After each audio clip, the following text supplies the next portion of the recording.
principal preocupación era que el Ministerio de Seguridad estuviese a cargo de un exfuncionario policial o de las Fuerzas Armadas.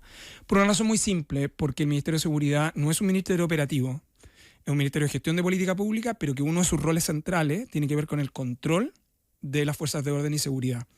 Y las experiencias comparadas es que cuando personas que vienen de las filas son los organismos superiores, se producen efectos endogámicos que son muy complejos. Y Chile tiene una larga tradición, y yo creo que el presidente electo respetó esa tradición, también en materia de defensa. Desde el retorno a la democracia, todos los gobiernos democráticos han nombrado en sus ministerios de defensa siempre a un civil. Ya, pero y eso que no lo haya hecho no significa que necesariamente no genere un ruido que haya ido sí al Ministerio Público. Era una de las alternativas. A mí no me hace ruido.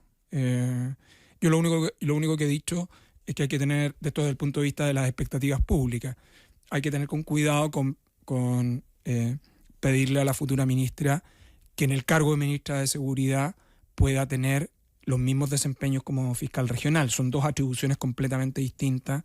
De hecho, en este cargo hay un conjunto de elementos en los cuales uno no se puede involucrar y que sí lo podía hacer cuando una persona es fiscal.